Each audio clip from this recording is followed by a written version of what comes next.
خب یعنی من هر کاری بگم تو انجام میدی؟ آره دیگه. آره. یعنی غذا و مزه اگه ببازم از کجا معلوم که ببازم؟ به من نمیخوره خیلی بازنده باشه. خیلی الکی گفتم. من چه جمله‌ای گفتم؟ گفتی یعنی تو مطمئنی میبری؟ گفتم من نمیبرم ولی تو 100% میبازی. بازنده بازنده بازنده. سارا جان آب خوردی میشه لطفا چمدونی ببری بالا، میخوام لباسم عوض کنم.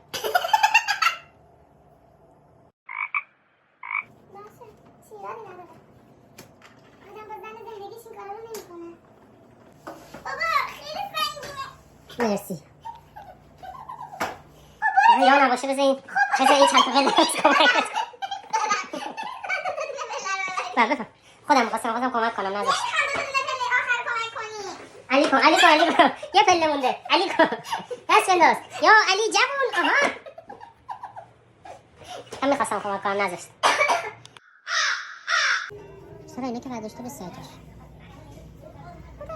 نه به سر جاش. نه به سر جاش. آقا خیلی اومدیم خرید. خب به سر جاش. خونه چیپس داریم بذار. چیپس نداشتم. داریم همه چی. پاپ کورن نداشتم. چی دونه نباید به سر جاش. بفهمید خودم حساب میکنم. به سر جاش.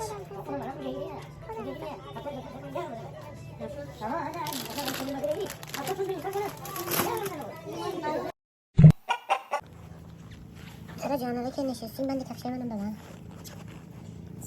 تو آدم سوء استفاده کردی. تو مهربون بودی. الان بازش کردی؟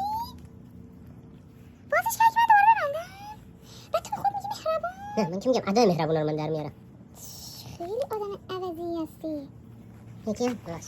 بابا چند سالی بود اینا رو چیز نکرده بودم، باز نکرده بودم، گفتم یه باز بسته بشه. خیلی رود زیاده خدا وکیلی.